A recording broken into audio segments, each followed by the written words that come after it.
जम्मू कश्मीर में इस वक्त दिल दहला देने वाले मंजर है, जहां मानसून की बेरहम बारिश और भूस्खलन ने वैष्णो देवी यात्रा मार्ग पर तबाही का तांडव रच दिया है। अर्धकुमारी के पास हुए भयंकर भूस्खलन ने 29 से 30 लोगों की जिंदगी खत्म कर दी, 29 से 30 लोगों की जान ले ली। सड़कें और हाईवे ठप हो गए और सीआरपीएफ का कैंप रावी नदी के उफान में बह गया। जम्मू, रियासी और आसपास के इलाकों में बाढ़ ने सब कुछ तहस नहस कर दिया है। भारतीय मौसम विभाग ने पहले ही भारी बारिश और भूस्खलन का अलर्ट जारी किया था, लेकिन प्रकृति के इस कहर ने हर तैयारी को ध्वस्त कर दिया। मुख्यमंत्री उमर अब्दुल्ला ने सवाल उठाया है कि जब मौसम का अलर्ट था तो वैष्णो देवी यात्रा को क्यों नहीं रोका गया।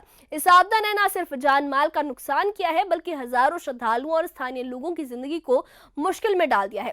एनडीआरएफ, सेना और वायुसेना की टीमें राहत कार्य में दिन रात जुटी हैं, लेकिन सवाल यह है कि क्या इस त्रासदी को रोका जा सकता था।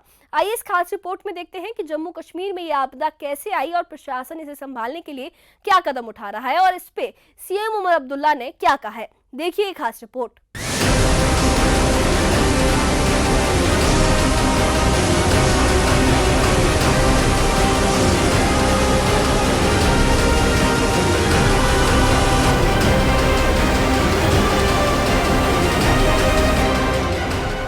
जम्मू कश्मीर में मानसून की बेरहम बारिश ने तबाही का तांडव रच दिया है।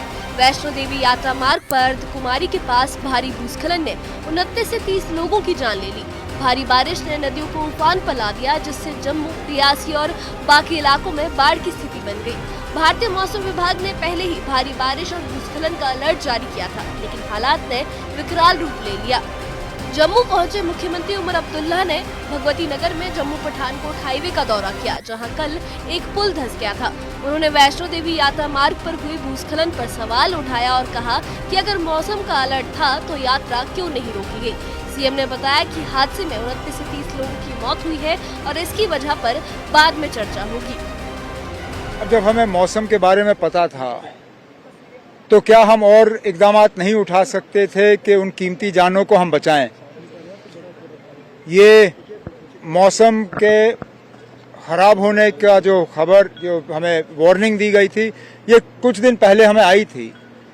तो अब वो लोग ट्रैक पे क्यों थे, उनको रोका क्यों नहीं गया, सेफ स्पेस पे उनको रखा क्यों नहीं गया, इस पे हमें बाद में बात करनी होगी। लेकिन फिलहाल तो हमें इस बात का अफसोस है कि लगभग 29 या 30 लोग जो हैं अपनी कीमती जानें खो गए।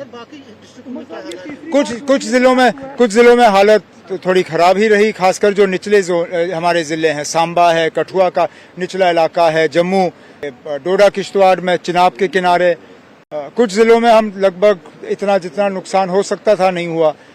रजौरी का ऊपर इलाका, पुंछ लगभग ठीक ही है। इस आपदा से निपटने के लिए गृह मंत्रालय के आदेश पर एनडीआरएफ की 17 टीमें जम्मू पहुंची हैं। वायुसेना के C-130 विमान से 32 स्पेशल बोट्स के साथ ये टीमें राहत कार्य में जुटी हैं। पहले से मौजूद 9 टीमों के साथ दिल्ली और लुधियाना से 8 और टीमें भेजी गई हैं। सीआरपीएफ, बीएसएफ और स्थानीय प्रशासन के साथ मिलकर ये टीमें युद्ध स्तर पर रेस्क्यू ऑपरेशन चला रही हैं। जी देखिए, ये जो पिछले 1-2 दिनों में भारी बारिश हुई है, उधमपुर में जो रिकॉर्ड किया गया है 540 mm बारिश, उसके अलावा जम्मू में 310 mm, तो ये जो एक्सट्रीमली हैवी रेनफॉल होता है जिसमें 204 mm बताते हैं, उससे कहीं ज़्यादा है। तो ये इससे एक भयानक स्थिति उत्पन्न हुई है, जिसकी वजह से ये डिप्लॉयमेंट किया गया है। इसमें आर्मी, एसडीआरएफ, अन्य एजेंसीज भी लगी हुई हैं। कुल कितनी टीमों की तैनाती की गई है उन जो बाढ़ प्रभावित क्षेत्रों में? एनडीआरएफ की हमारी 9 टीमें मौजूद हैं पहले से ही जम्मू रीजन में, और उसके अलावा 4 टीम आज एयरलिफ्ट की गई हैं दिल्ली से जम्मू के लिए। इनकी तैनाती जम्मू और सांबा में होगी। इसके अलावा 4 टीमें हमारी लुधियाना से भी, जो हमारा बटालियन हेडक्वार्टर है एनडीआरएफ यूनिट का, वहाँ से बाई रोड मूव की गई हैं। नुकसान किस तरीके से होता हुआ दिख रहा है? पिछली बार तो क्लाउड बर्स्ट था, इस बार कैसा नुकसान है?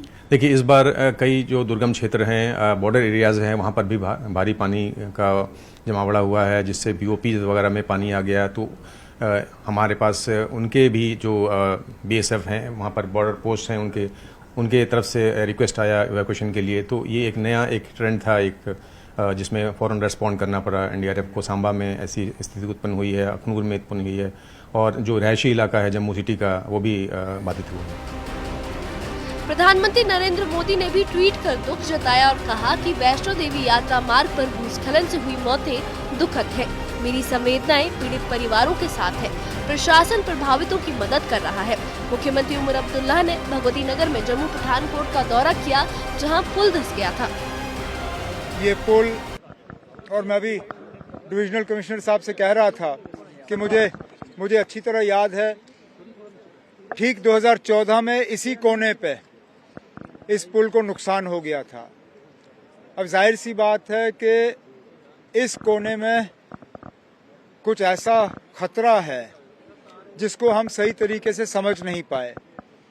अब कुछ टीम एक्सपर्ट्स लाके ये देखना होगा कि 2014 और आज 2025 में यहाँ पे इतना नुकसान क्यों हुआ, आगे ना हो उसके लिए हमें इंतज़ाम करना होगा।